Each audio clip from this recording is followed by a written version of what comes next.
गायत्री मंत्र के तीसरे अक्षर स का विवेचन, शक्ति का सदुपयोग। गायत्री का तीसरा अक्षर स शक्ति की प्राप्ति और उसके सदुपयोग की शिक्षा देता है।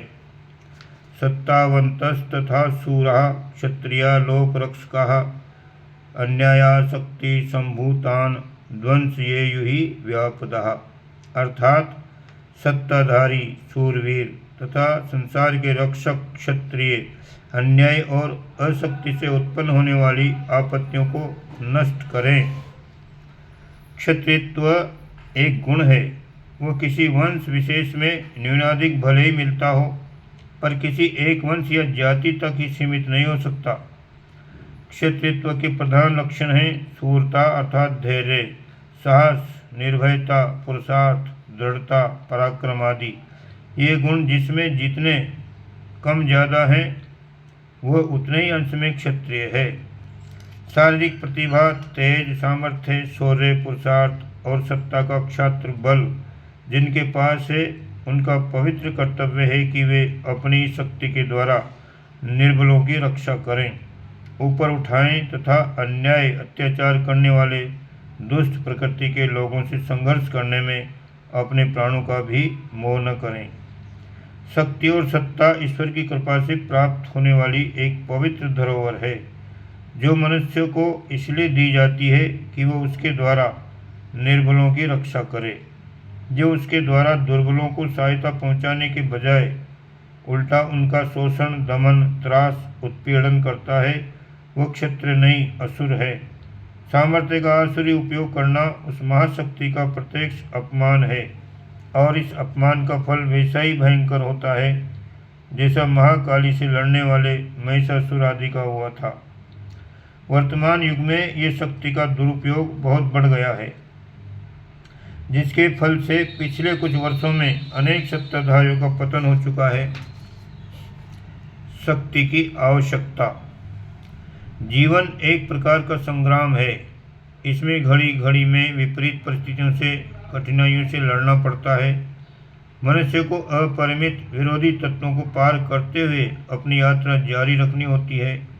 दृष्टि उठाकर जिधर भी देखिए उधर ही शत्रुओं से जीवन घिरा हुआ प्रतीत होता है। दुर्बल सबलों का आहार है। ये एक ऐसा कड़वा सत्य है जिसे लाचार होकर स्वीकार करना ही पड़ता है। छोटी मछली को बड़ी मछली खाती है। बड़े वृक्ष अपना पेट भरने के लिए आसपास के अनेक छोटे छोटे पौधों की खुराक झपट लेते हैं और वे बेचारे छोटे पौधे मृत्यु के मुख में चले जाते हैं। छोटे कीड़ों को चिड़ियाएँ खा जाती हैं और उन चिड़ियाओं को बाज आदि बड़ी चिड़ियाएँ मार खाती हैं। गरीब लोग अमीरों द्वारा, दुर्बल बलवानों द्वारा सताए जाते हैं। इन सब बातों पर विचार करते हुए हमें इस निर्णय पर पहुंचना होता है कि यदि सबलों का शिकार होने से पहले उनके द्वारा नष्ट किए जाने से अपने को बचाना है तो अपनी दुर्बलता को हटाना, इतनी शक्ति तो कम से कम हम अवश्य संचय करें ताकि हमें सबलों का शिकार न होना पड़े। रोग के कीटाणु जो इतने छोटे होते हैं कि आँखों से दिखाई नहीं पड़ते, हमारे स्वास्थ्य को नष्ट कर डालने और मार डालने के लिए चुपके चुपके प्रयत्न करते रहते हैं। हमारे शरीर में उन्हें थोड़ी भी जगह मिल जाए तो बड़ी तीव्र गति से वे हमें बीमारी और मृत्यु की ओर खींच ले जाते हैं। चारों ओर मोर्चाबंदियां बंधी हुई है। यदि आप सावधान न रहें, जागरूकता से काम न चले, अपने को बलवान साबित न करें, तो निसंदेह इतने प्रहार चारों ओर से होने लगेंगे कि उनकी चोटों से अपने को बचाना कठिन हो जाएगा। ऐसी दशा में उन्नति करना, आनंद प्राप्त करना तो दूर, शोषण, अपहरण, चोट और मृत्यु से बचना भी मुश्किल हो जाएगा।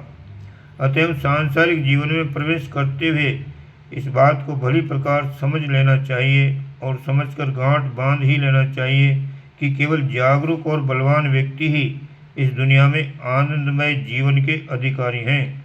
जो निर्बल, अकर्मण्य और लापरवाह स्वभाव के हैं, वे किसी न किसी प्रकार दूसरों द्वारा चूसे जाएंगे और आनंद से वंचित कर दिए जाएंगे। जिन्हें अपने स्वाभाविक अधिकारों की रक्षा करते हुए प्रतिष्ठा के साथ जीने की इच्छा है, उन्हें अपने दुश्मनों से सजग रहना होगा, उनसे बचने के लिए बल इकट्ठा करना होगा। अच्छे स्वास्थ्य वाले को बलवान कहते हैं, परंतु आज के युग में ये परिभाषा अधूरी है। इस समय शरीर बल, पैसे का बल, बुद्धि का बल, प्रतिष्ठा का बल, साथियों का बल, साहस का बल, ये सब मिलकर एक पूर्ण बल बनता है। आज के युग में बलवान वह है जिसके पास उपरोक्त 6 बलों में से कोई भी बल हो। आप अपने शरीर को बलवान बनाइए, परंतु साथ साथ अन्य 5 बलों को भी इकट्ठा कीजिए। किसी के साथ बेइंसाफी करने से इन बलों का उपयोग करें, ऐसा हमारा कथन नहीं है, परंतु जब आपको अकारण सताया जा रहा हो तो आत्मरक्षा के लिए यथोचित रीति से इनका प्रयोग भी कीजिए, जिससे शत्रुओं को दुस्साहस न करने की शिक्षा भी मिले। बलवान बनना पुण्य है, क्योंकि इससे दुष्ट लोगों की कुवृत्तियों पर अंकुश लगता है और दूसरे कई दुर्बलों की रक्षा हो जाती है। शक्ति बिना मुक्ति नहीं। एक महात्मा का कथन है, सत्य ही शक्ति है, इसलिए शक्ति ही सत्य है। अविद्या, अंधकार और अनाचार का नाश सत्य के प्रकाश के द्वारा ही हो सकता है।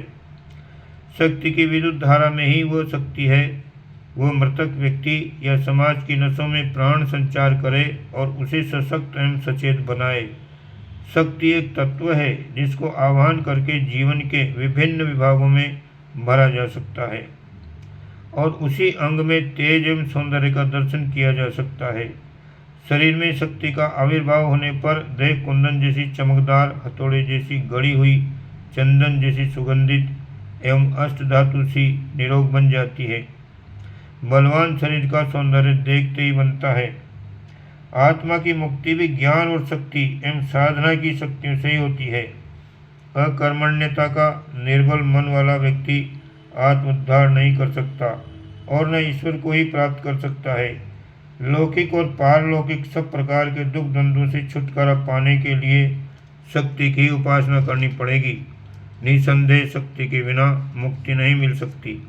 अशक्त मनुष्य तो दुख द्वंद्वों में ही पड़े पड़े बिलबिलाते रहेंगे और कभी भाग्य को, कभी ईश्वर को, कभी दुनिया को दोष देते हुए झूठी विडंबना करते रहेंगे। जो व्यक्ति किसी भी दशा में महत्व प्राप्त करना चाहते हैं, उन्हें चाहिए कि अपने इच्छित मार्ग के लिए शक्ति का संपादन करें। ओम शांति।